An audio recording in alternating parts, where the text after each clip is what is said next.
the HAWE Tech Podcast. Hello and welcome to today's HAWE Tech Podcast. My name is Ralph and I'm Senior Specialist for Sales Enablement at HAWE. My guest today is Marcus, Sales Manager for Electrification. Welcome, Marcus. Nice to see you again. Thanks. Hello, Ralph.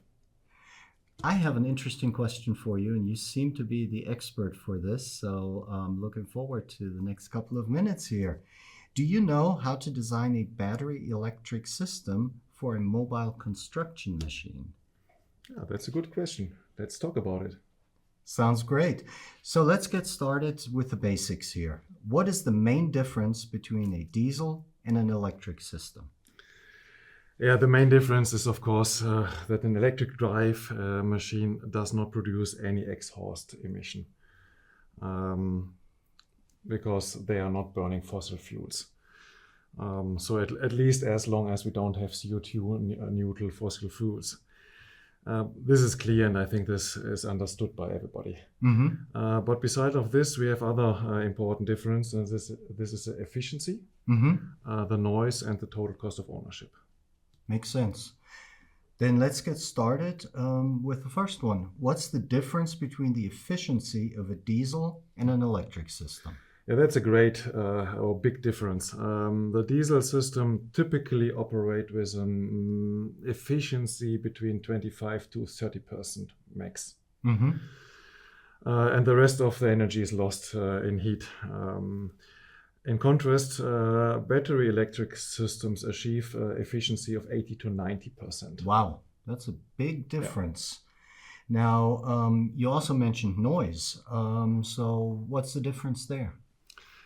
Yeah, noise is an important point and an important factor. Electric systems are much quieter, and this improves the operator comfort. Mm-hmm. And of course, or not of course, and also, very important point, it improves the possibility to use the construction machine in noise-sensitive environments. Mm-hmm. For example, when we talk about a refuse truck, you can now use it also in the night and extend your working time. Mm-hmm. Or when we talk about a loader in a zoo, you can use the loader now while the zoo is open because you don't disturb the animals and the visitors.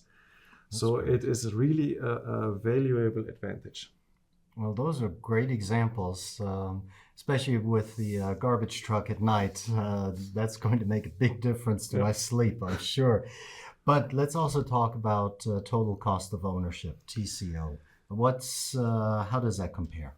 Yeah, the TCO is, of course, a very important point when you plan to purchase a new mobile working machine. And even with electric machines, due to the higher price, it's more important. So in the first point, the purchasing price of a battery electric system is higher, and you have to calculate your return of invest.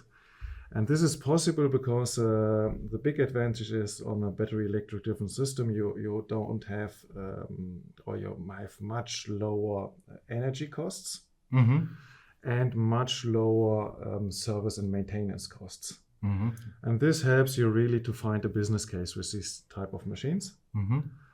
And then important from technical point of view is that you, especially with the battery, because it's one of the main components, that you have components there which are long-lasting.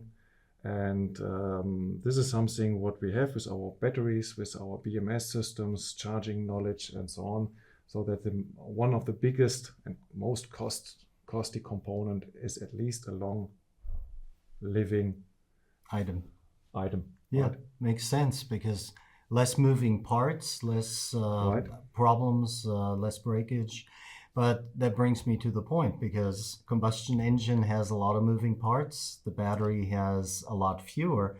Can you exchange the combustion engine for a electric motor one-to-one? It seems difficult. Yeah, so it's not so easy. That's clear. So you have much more to look in the application. You have much more to look in the power and in the torque needs of your application, and to design the battery electric system to the need of your application. Okay, could you elaborate on that a little bit more, please? Yeah, of course. The 2 points, the power, starting with the power together with the cycle time defines the energy demand of the application, and at the end defines the size of the battery. The torque is very important to understand the load requirements, and the torque influences the motor, the gear, and also a little bit the battery design and the wiring design. So that's 2 very important points, and we have the knowledge here to, together with the customer, to define their requirements and to make the right setup and layout and define the right components. Wonderful. Now, you mentioned power and torque. What about voltage and current? Are there constraints when you design the machine based on that? Yes, of course. The voltage impacts the choice of the components.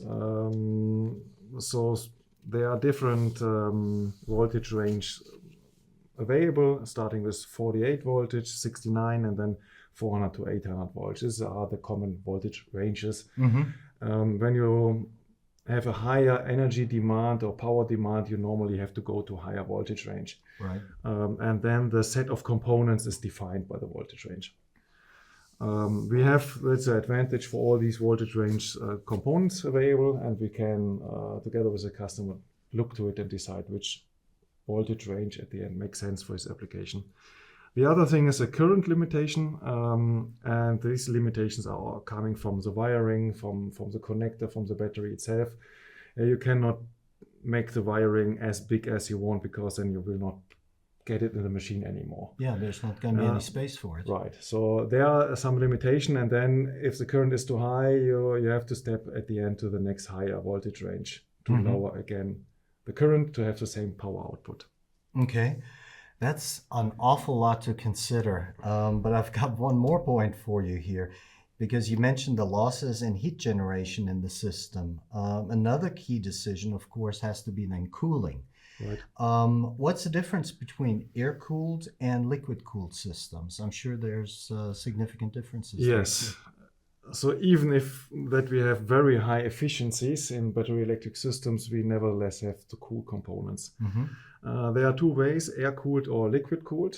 The big advantage of air-cooled systems is that they are much simpler, much more light, and more cost-efficient. The drawback is that they have not this effective possibility to cool down the components. Okay. So at a certain point, higher demand, power demand, you have to switch to liquid cooling. And the advantage, the disadvantage, so in comparison to the air-cooled system, is of course that you need more components, that the system becomes more heavy, more complex, and more expensive.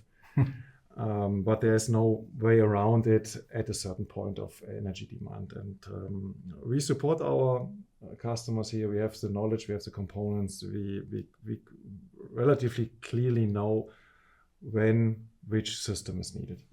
Okay. So let's talk a little bit more about the batteries and their discharging behavior. How does the battery discharge affect the voltage range, and is this important for the system layout? Yeah, that's an important point, very often underestimated. You have a voltage drop over the battery when the battery discharges. So a full battery has a higher voltage than an empty one, especially with NMC batteries.